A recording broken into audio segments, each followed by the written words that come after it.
Welcome to the Sheep Hub Network, where we talk books, authors, and publishers. I am Shanita Finesse, CEO and founder of Sheep Publishing LLC, and this is season 4, episode 4. And we will have a continuation of the conversation that we started with the first episode that we have for the month of April. I want to welcome you guys here to the Sheep Up Network. I want you to put your name, drop your name in the chat. Tell us where you're from. If you answer any of the questions or if you ask a question, your name will be entered to win the book that we will be talking about this evening. Okay. And I guarantee you gonna want a copy of this book. All right. So before we begin with our show, we will have the lovely, just let you know, we will have the lovely Dr. C on the show. She is the author of several books. The one that we will be talking about this evening is A Love Letter to Ourselves.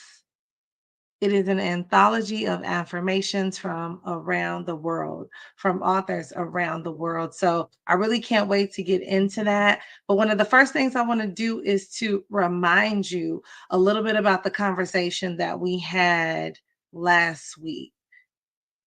So let's see if I can pull this up.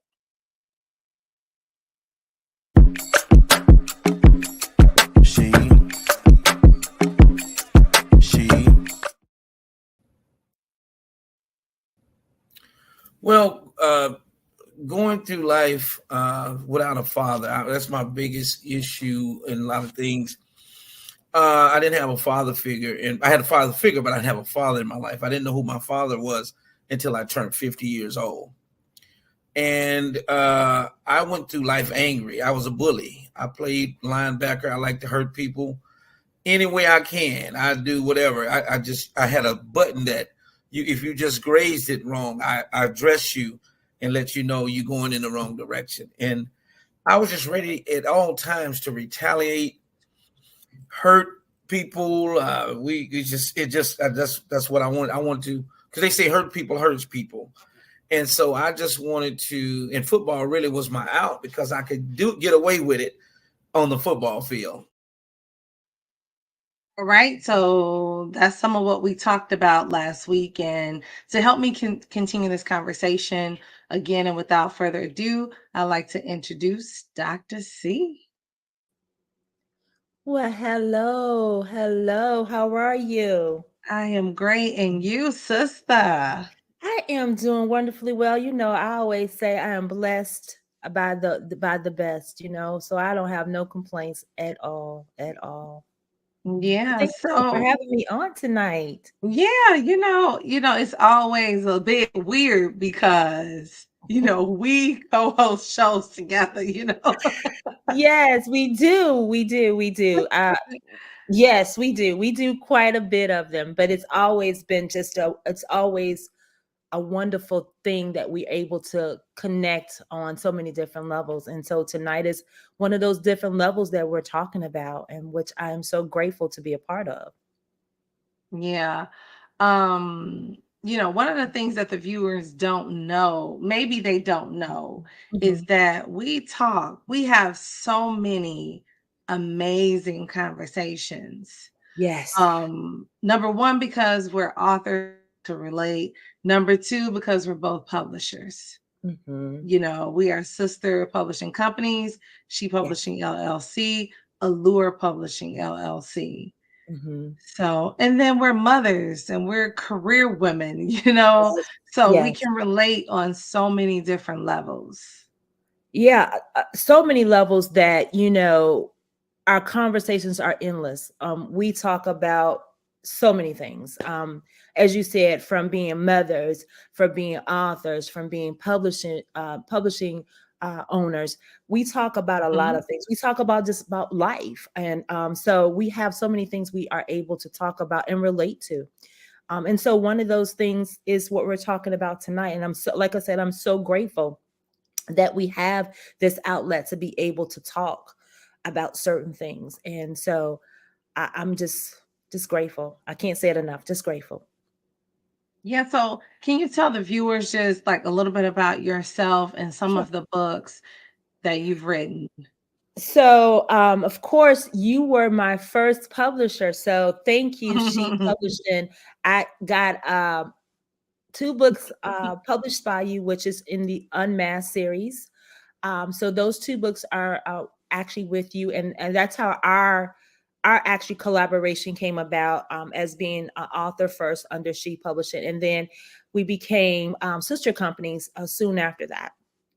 But through the Unmasked, like I said, the series, there's a series of 7 books in that series, and that book talks about sisterhood. It talks about us as women unmasking all those things that we have, that we are part of, whether we're mothers, whether we're career women, whether we are wives, aunts, whatever that is. Learning how to manage up and unmasking and being okay with saying that we're not okay.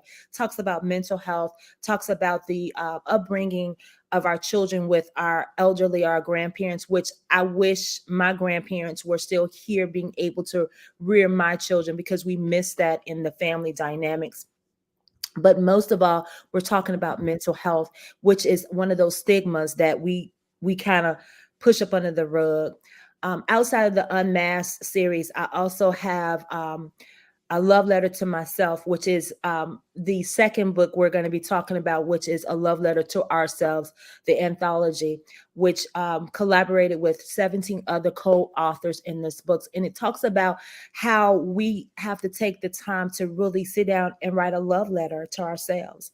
I wrote that love letter to myself initially, um, soon after I had my stroke. I had, decided, going through some mental things that I was going through, and I just couldn't figure out how was I supposed to navigate uh, doing this thing. And really, I wasn't doing it. My children were doing it, and I felt like I was being a burden to them. And so I decided to write this love letter to myself, and what I got out of it spun into this, what we call a love fest. I feel like this is a love fest, and allowing people to really showcase how they love each other, how they love themselves, and affirming themselves each and every day.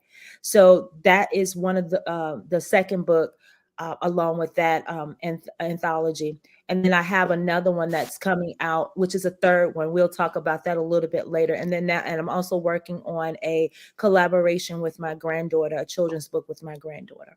So we're, I think, book into book 6, and book 4 of the of the Unmasked series will be coming out as well too, sometime in July. Wow. That is absolutely amazing. So let me see if I can. I think I could probably share the viewers, at least your author page on our Sure. website. But while I'm like getting into Mhm. that, what I'd like to know is, um, where can the viewers get your books? Mhm. So right now they're pretty much on Amazon, Barnes and Nobles, Books a Million, Target, Walmart, all of your retail bookstores online. You can get them. You can also get them on my website, which is under Allure Publishing.net. Okay, beautiful. And then so, yep, you can go on Dr. C's Hub. Also, we want to make sure we update the author page that you have on our website so that it gets your readers to your hub as well. Yes, ma'am. Let me see if I can go ahead and share my screen of your author page on the She Publishing LLC website. So here is Dr. C. And are you able to see my screen, sis? Yes, I can. I always, every time I see that animated version of me, I just like, Hmm. wow, like that is the bomb picture. Isn't it beautiful? Yeah.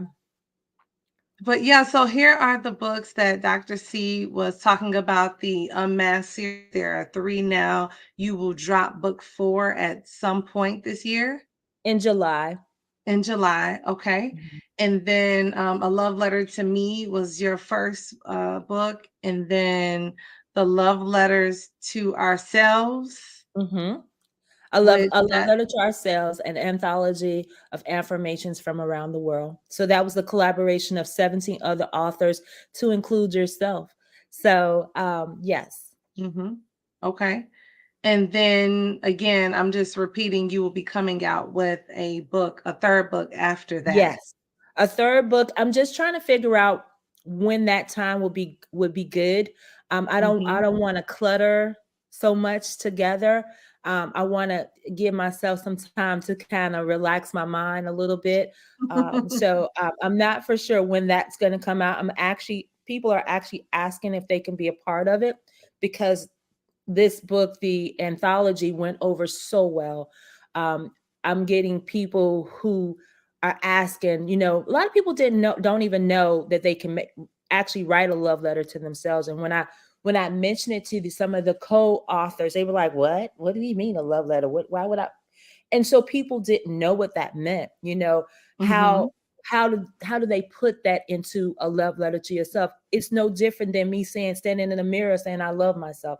All I'm doing now is putting it on paper. And so it went over so well that we had 18 in this last book, and I'm actually up to probably like 25 people who've asked to be Wow. in the next one. And so it's like, as I said, I think this is going to be a love fest. This is going to be a train that's going to continue to move and move and move. And I'm hoping that it'll be something that people will continue to pick up and really learn how to affirm themselves each and every day. We all have gifts. We all have things that we can give to the world, and we belong here. So why not put that on paper? Because as I always say, your words is your legacy. Once you write it down, nobody can take it away because it's your words. And so I want to make sure people are aware that you have that platform to be able to write something. Many of the authors that are in this anthology had never written before. And Wow. so never written before, ever written before. So it was a thing of like freedom for them, like a woosah moment, like whoo, like I didn't even know I had all that packed into me. I remember the directions was give me 250 words and less. We've had people write 3 and 4 pages in the book because I wanted them to experience what I felt. I felt this freedom, this release of saying, you know what, I do belong here. I know Mhm. I have a purpose. And so I didn't want people to be just, stuck in that space where you only had 250 words. So when they start writing, continue to write until you felt something that said, you know what, I'm done. And but after you finish that letter, continue to write down what your thoughts are Mhm. every day. And so in the book, it does allow you to be able to do that. Yeah, well, look, I had the honor of being a part of A Love Letter to Ourselves. So it was my first time writing a love letter to myself. We had Hmm. an interview. There's a couple of authors on both of our rosters who have been viewing your interviews on your Mm, platform about the book. And one of our authors, Royce, he hmm. actually said, "I actually sat down and wrote a love letter to myself." Wow. Wow, that is amazing. That Yeah. makes me feel so good. And I'm a crybaby. We both crybabies, but it makes me feel good because a lot of times men don't want to express that, don't want to express the emotions. And so for you to say that to me, because we had actually 4 men to write in the book, and so I'm Mhm. looking to see more and more men be able to put that onto paper. So when you see Royce, tell him thank you for taking the time to listen to those interviews, and take the time to write down his what he feels on paper, because I mean it's just a freeing moment. I can't say it enough. It freed something in me to give me the push that I needed to continue on in this journey. So I'm just Yeah, excited. I I'm love gonna reach that. out to Joyce. I mean Royce, and ask him. I said Joyce, he gonna talk about me. Yes, Royce, he is, and ask he him. might be watching, so you Oh need to my be goodness. careful. Be careful. Oop. I'm gonna have to reach out to him and ask him, to share some of that. Maybe I can get him to come onto the platform and share a little bit of his love letter because men need to see other men do this. Yeah. You know. Yeah, I'm intending on having him and Mr. O'Brien back here to Wow. continue this particular conversation if we can Wow. get them on here as well. So now before we dive more into a love letter to ourselves, I'd Hmm. like for us to continue the conversation Yes. from Let's last see. week. Hmm. Yeah. And I played a little bit of, what we talked about last Hmm. week. And um, we were talking about mental health and all that kind of stuff. And I was just saying, I think a lot of our mental health and our mindset comes from our experiences. Hmm. And he was sharing an experience of not having a father and his viewpoints on that. So what do you have to say about that conversation and what resonated with you? First and foremost, I applaud Mr. O'Brien for being so vulnerable to be able to put that out there because some people don't want to talk about their experiences, but experiences brings light for someone else. And what resonated in that conversation that you had with him was when he said that he did not have a father and that women cannot actually bring up bring up boys to be men, which I agree totally. But my conversation to him is, what do we as single mothers or either even mothers who have spouses at the home that are not taking part into that piece of raising their children, what do we do? How do we uh, where do we take them and how do we present mentorships to them, because that's what they need. A lot of these young men out here, and I can say it for myself, I was a single parent with two boys. Mhm. And I knew I could not raise them to be men, but I had men in my life that took the place of where their fathers left off at. So I had my father. And that's why I said in my book, the importance of having grandparents in the household. My dad Mhm. was old school. He was born in the 40s, 46. And so he didn't show a whole lot of love. He told you he loved you in so many ways, but did he say it? No, he showed it. But my boys took to him to realize what it meant to be a man, and they carry a lot of those things with them. So my question for Mr. O'Brien, if I was to ask him, what do you think we should be doing now? He said in his interview, which was a I mean, he's dropped so many nuggets. I was trying to write them all down, sis. Like, well, wait a minute, Yeah. slow down. Look, slow down. Let me get what you're saying. But his actions on the field allowed him to take it out on other people.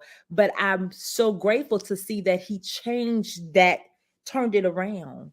And Yes. it's so sad that he had to wait maybe till he was 50 years old to actually find his father. But some people don't even get the opportunity to find them at all.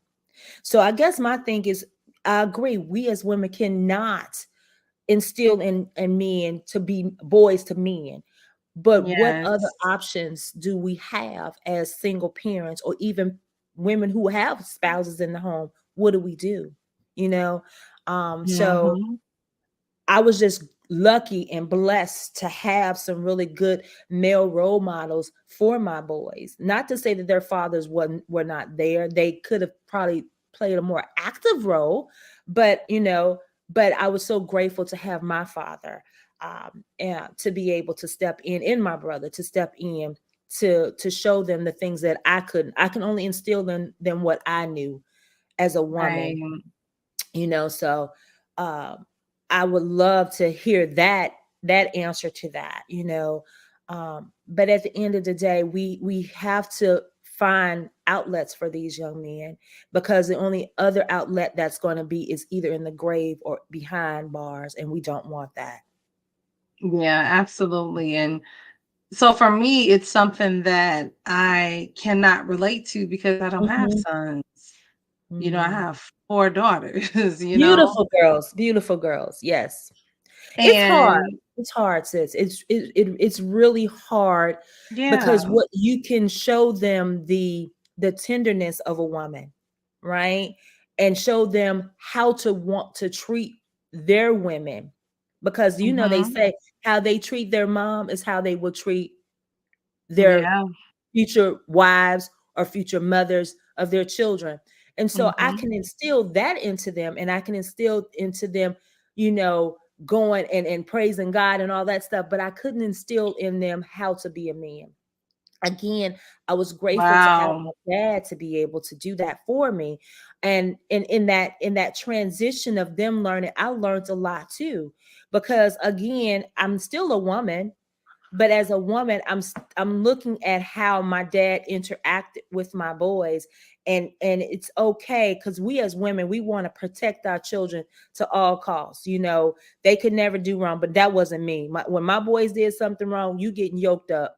It wasn't no, it's that tough love kind of thing, but it was a right, love that I wanted them to see that you can't get away with everything. So just trying to find outlets for these boys. I know that sometimes we don't have the resources to be able to give them those things. um right, so it is hard, but you do what you can do, yeah, to make it at least palatable for them to be able to grow and to be, to succeed. That's the end result, is to make sure that they succeed. right.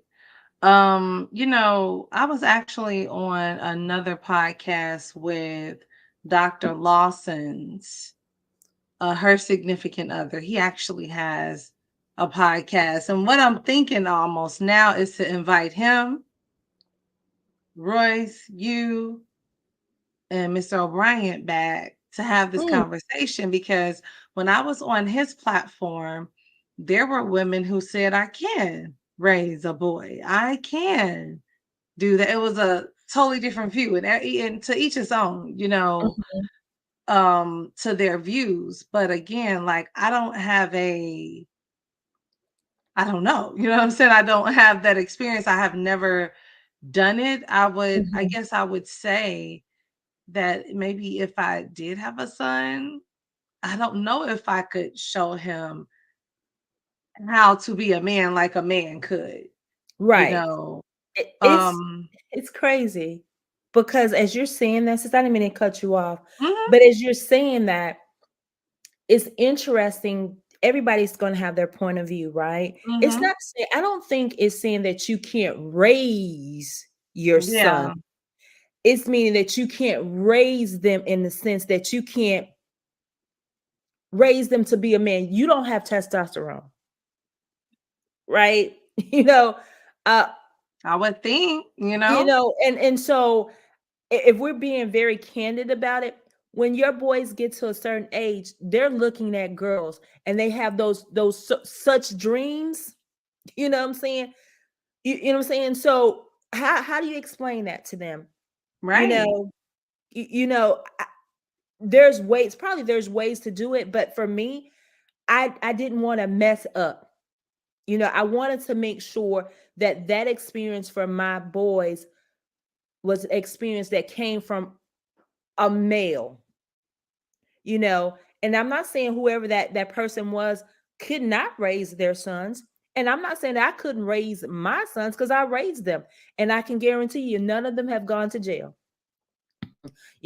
So I've done something, but I did it in the midst of my own community, or my own family, my own tribe. Everybody had to come to the table to help me raise these boys, because yes, I'm their mother, but I'm not their father in a sense. Because you hear them say I'm their father and their mother. Yes, some days I was their father and their mother. I was the Mhm. disciplinary too, but it's some things I could not teach them. Yeah, I can teach them to tie their shoes. Yes, I can teach them how to ride a bike. Yes, I can teach them probably how to tie a tie. But am I going to tie the tie the same way as my dad would do it? Probably not. So there's certain Exactly. things that I couldn't do for them, but I know what I could do was to instill in them the love of a mother, and that's what I did. And so I think Right. again, I'm not taking it away from any single mothers, because I was right at the front of the line with that. Mhm. But certain things I couldn't do, and I left it to somebody who I trust dearly, and that was my dad. So Yeah. Yeah, I mean, I love that you are able to identify, the differences in mhm, it. You know what I'm saying? Because I mhm, believe there is a difference mhm, in it. One of the things that Mr. O'Brien brought up was about disciplinary. mhm. And he said he wanted that disciplinary and Structure. he didn't get that. Although as women we can discipline our young boys, but can we execute it, deliver it like a man would? Mhm. You know what I'm saying? And Exactly. maybe they need Mhm, that extra. Not to say that a woman could not. And again, we could be all, there's mhm, so many different views mhm. on this conversation, Yeah. but I think it's like a conversation to have and just to understand each other's views about Mhm. the way they feel about the matter. I agree But totally. I totally mhm, agree with what you're saying. There is, I think, a lot of times what's missed is the structure that a man brings to the table. You know what I'm saying? mhm. Um, and it's not, If again, he it's is performing in the house, if because you exactly have the that's man in exactly, the house. and don't do what they're supposed to do. So the ones that are Mhm. I say actively, there's a Active. difference. Proactively, actively playing a role in that raising of that child, because there's Mhm. different forms of ways of doing it, right? Again, the structure that male or that father brings into that circle makes a difference, right? Not Mhm. to say that a woman can uh instill the wrath of God in somebody. They probably Exactly. could, but Yeah. again, I just know what my situation was. My situation was, I knew that I couldn't do certain things, and I'm not going to fake the funk and say I did, because I don't. Because again, we don't come here with any manuals to be parents, right? But I didn't come Right. here as a man either, right? I came here as a woman, and so I'm gonna entrust that I'm giving it to somebody who I know loves and is going to care for my children like he loved and cared for me. And so, Right. again, to each his own. And it is going to be a very enlightening conversation, because it's something that people have this debate about all the time. Mhm. And kudos to the women that have done it without Yeah. a man. Kudos to them. That's what they had to do. But I had an option. I had a choice, and my choice was to allow my dad to be a part of that. Yeah, yeah, that's amazing. So, the this next couple of minutes, one of the things, because we could talk all day. Look, Yeah, we've we do. literally been in here for about 30 minutes, but Mhm, one of the things we talked about, was a love letter to ourselves, mhm, which is, the the book that you mhm. published, and I asked him if he had written a love letter to himself, and he said no. And Wow. I'm like, well, I need to bring Dr. C on here and we need to have a creative conversation. Yes, yes, yes, Your yes, yes. platform, right? My platform, yes. Yes, that's a So, good segue. I love that. You did that real well. I love that. Yes. I think, as I said before, sis, I think that the feeling that I got after I wrote a love letter to me, I wanted mhm, everybody else to experience that same feeling, that freedom to be able to say a woosah moment. Like, I really do love myself. I'm still a work in progress, but I do love me. And as yeah. I say all the time, I'm a work in progress. Every morning at 6:15, I get up, say my prayers, thanking God to allow me to get up to see another day. But don't get it twisted. I'm still a work in progress. I still say I'm beautiful. I still say I'm the best thing since sliced bread. Is that being arrogant? Yep. So well, it's okay. But that's how I feel about me, because I it was know at that's one right. time in my life I didn't feel that way. I felt like I was an imposter, not in the sense imposter, but I felt like I Mhm. was an imposter. I was living my life for everybody else and not me. Yes, as parents, we want that our focus is on our children. But what happens once they get older and they leave the household? Where do you stand at? How do you view yourself? And so after I had my stroke, I realized that I had this story in my head long time ago, but it took for me to have a stroke to really sit down in it and realize, really, what do you bring to the table? Who are you? Who are you really when you pull back the layers of that onion? Who are you? And so allow myself to be able to write it down and read it and read it. And every time I read it, I find something different in that letter every time.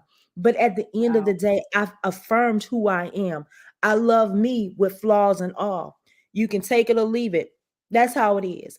I have been living a life. I was existing. I was not living.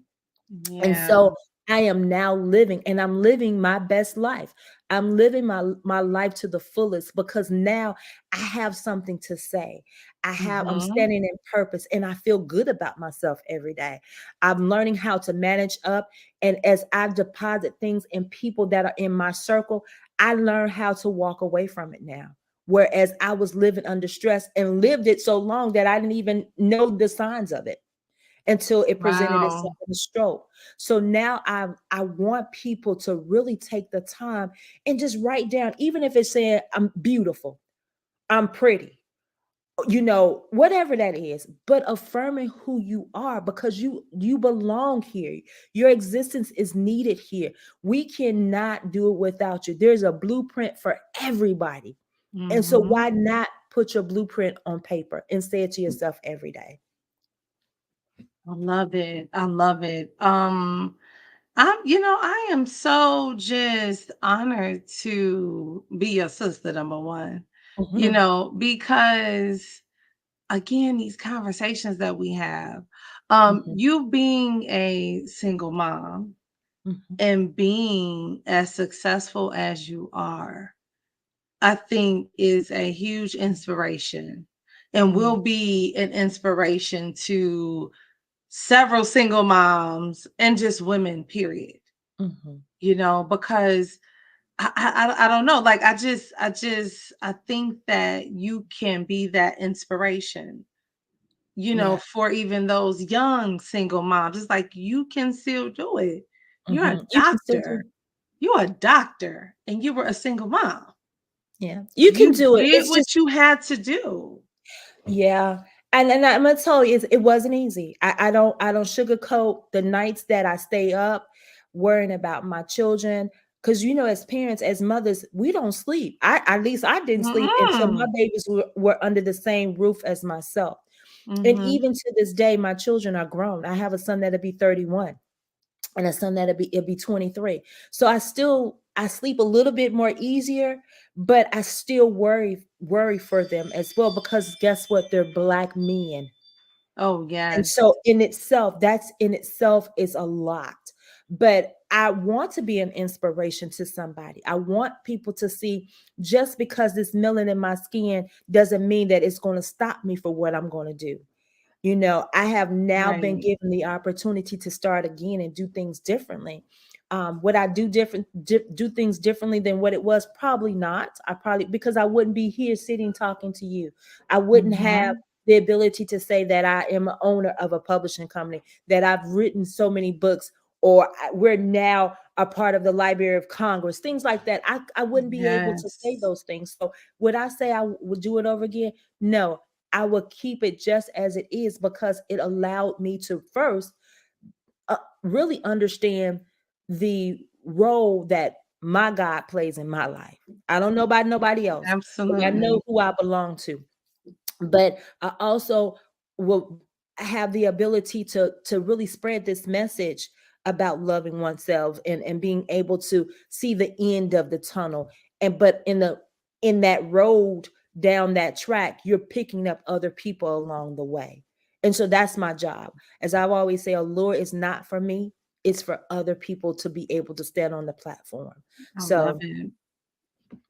I love it. So, We're gonna continue this conversation, Yes. and I'm hoping to continue this conversation next week and bringing on a couple more authors so we can continue the conversation about loving ourselves, about mental health and mindset and your purpose, and Yes. things like what's guiding your future.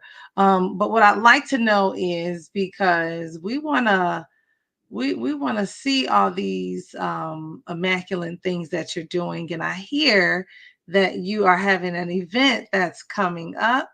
Yeah. It is your first annual sneakers ball, and it will be in the Raleigh, what's that, Durham area? Yes. The Raleigh Okay. Durham area, yes. We call it the RTP, but it is Raleigh Durham, and I am super, super excited about this. It's our first year. We made a year old in January, and I am so excited about this because I get the opportunity to showcase some brilliant, brilliant authors on the roster. I mean, from Paul Posey to Lavinia Weed to CC Stewart, Reverend Cotton, um, Salon Phillips. So I'm so excited about this. I really want people to know, first off, that we're here in the Raleigh Durham area. And then there's room for many more people to come on the platform. But I'm super excited about this brunch. I actually mentioned this to somebody and I said, hey, I'm having this sneaker ball brunch. And a sneaker ball, yes, you still dress up, but the footwear is sneakers. We still are going to enjoy ourselves. We're still going to eat good. We're going to fellowship. We're going to have a good time. But also in this sneaker ball brunch, we're giving sneakers back to the children. So we're donating Love it. 10 pairs of sneakers to the local Boys and Girls Club. I always say, it's important that we continue to give back. And so, as long as I have a platform to do so, I'm going to continue to give back. So, one of those things is we're asking people to donate some gently used sneakers or some brand new sneakers so that we can donate it to the local Boys and Girls Club. So, that's going to be happening September 14th at the Sheridan Imperial Hotel in the RTP area of Raleigh, Durham. So, if anybody is Nice. in the area, come on through. We got room for you. And Yes. you can be there too, sis, right? Oh, I'm gonna be there. We coming out there. Look, we showing up and Yeah. showing out. I Okay. know that's right. We're gonna have a good old time. And there's gonna be Yes. some really good stuff that's going to be happening for the authors that weekend too. So some good stuff. I Hmm. can't say it all, but it's going to be some really good stuff happening those days on Friday, Saturday, and going into Sunday. Yeah, so you definitely don't want to miss this event. It's going to be inspiring, amazing speakers, Yes. donation of things. It's all Vendor about, opportunities. yeah, Yeah. vending opportunities as well, you guys. Yes. Mm-hmm. So definitely reach out to Dr. C. I'm going to put this flyer up just one more time. Again, it is September 14th from 11 a.m. to 3 p.m. The tickets are $65 a person.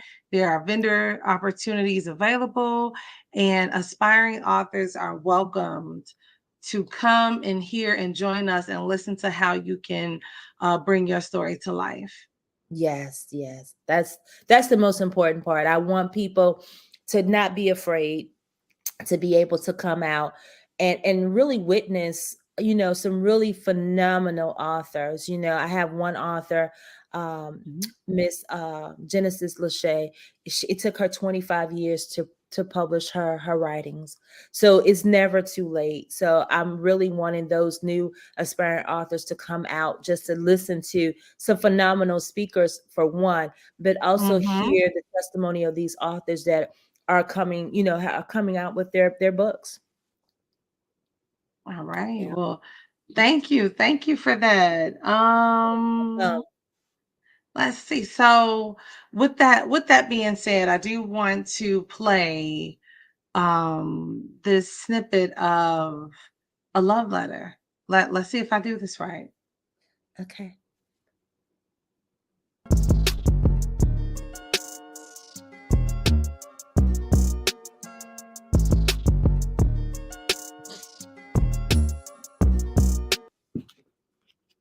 All right. So, if I can say just one thing, sis, before I know Mm-hmm. we're winding down. Mm-hmm. If I can say one thing to the audience, remember your purpose. Remember that you mean something to somebody. We talked a little bit about mental health. Please, let's not keep this as a shadow. We say it in the household all the time. What happens in our household stays in the household. I want people to take my story, and the stories of those 18 other authors in this book. Pick it up, read it. It could be your story, but I want you to know that you're loved. If nobody tells you ever in life that they love you, I'm going to tell you tonight, you mean the world to me, and I want you to live. So continue to love yourself and stand in your purpose. Wow. And with that, we are going to end tonight's session. I do want to say, go ahead if you want to go to www.shepublishingllc.com. We are going under events. We are going to post your event on our website. I also want you guys to go ahead and grab the April B&B newsletter mag. Um, Darian Knight, he just came out with his book actually on the 7th of April, but the event that you're having will be in this B&B newsletter mag, just in case. So you can sign up, you can subscribe to the B&B newsletter mag, or you can actually grab a hard copy of the April B&B newsletter mag, and then you will have that information. You can also go back and rewatch this video, y'all, and and Yes. you'll see it, do a snippet of it, or go to Dr. C's website. So, with that said, thank you guys and see you next time. Good night. Night. Oh.